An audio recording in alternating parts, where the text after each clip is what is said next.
Hi, Pierce Patriots. Today's read aloud, I decided that I was going to go for something a little bit more fun. We are closely approaching the month of October, and we know October holds I know my family's favorite holidays, Halloween. And so I thought I would share a story with you today that I really love.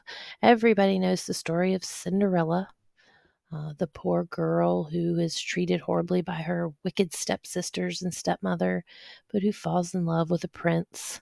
So I thought we'd get a little twisted today, and we'd read about Cinderella, but in a Halloweeny kind of way. So today's story is called Cinderella and the Vampire Prince. So get ready. Here we go. Cinderella and the Vampire Prince by Wiley Blevins, and it's illustrated by Steve Cox.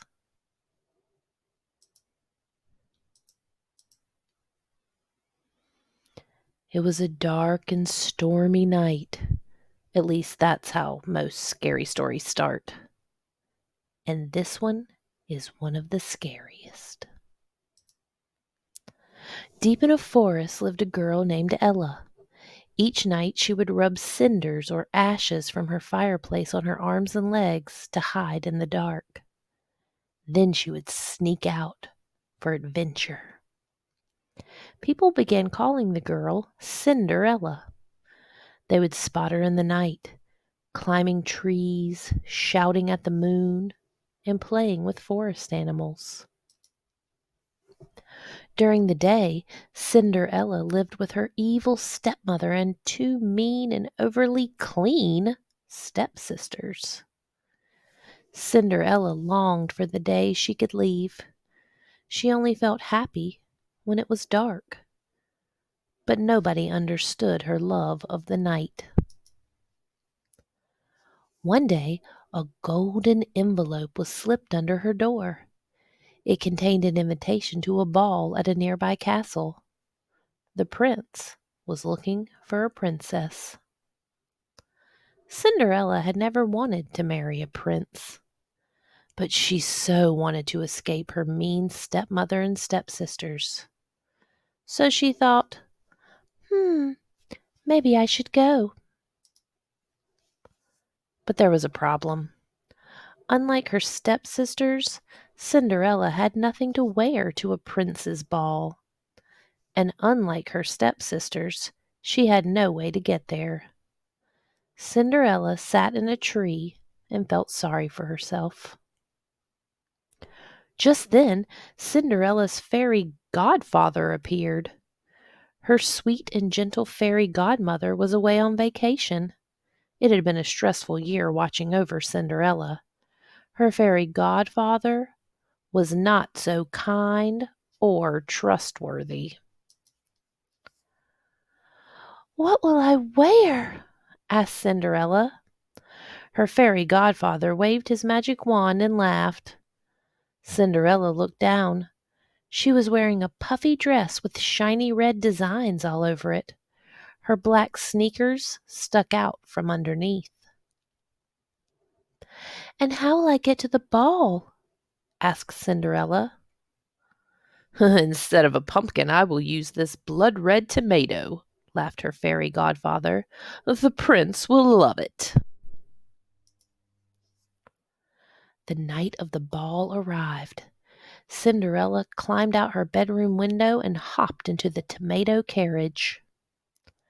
When she arrived at the prince's castle, everyone stared, especially the prince.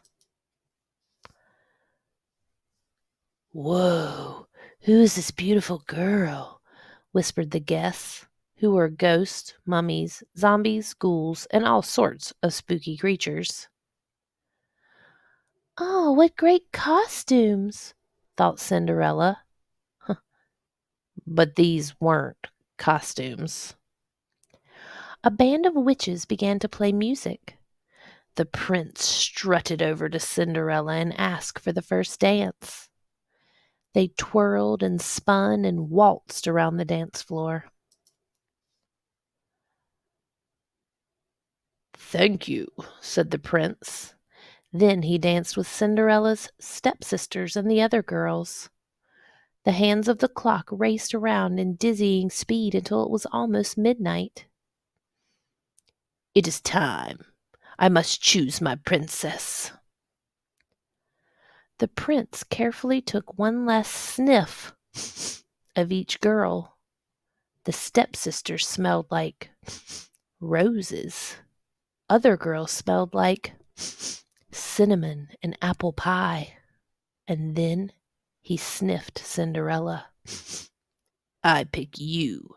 My nose never lies. You will have the tastiest blood." Cinderella shrieked, "He's a vampire!" And she bolted out of the castle as the clock stopped on midnight. One of her black sneakers fell off on the steep castle stairs. The prince grabbed her sneaker and chased after her. "That blood! That delicious, juicy blood! Please don't leave me. I will make you my princess of the night." Cinderella stopped in her tracks. Princess of the night? Just then, Cinderella realized a vampire prince might not be so bad after all. So she married him. And the two of them ruled the night happily ever after. The end. So, hey, being married to a vampire might not be so bad after all, especially if you're a girl who likes the night.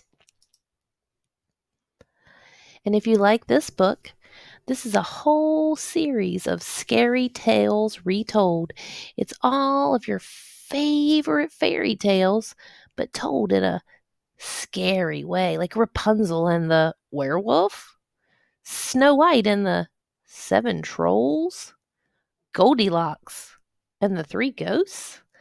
So if you liked Cinderella and the Vampire Prince, you should get right on epic.com and check out one of these scary tales retold. Remember, if you're not on Epic already, just shoot Miss McLam an inbox and I'll add you to my class, and you can read some of these scary, twisted fairy tales. I hope you guys have a great weekend, and I'll see you next time.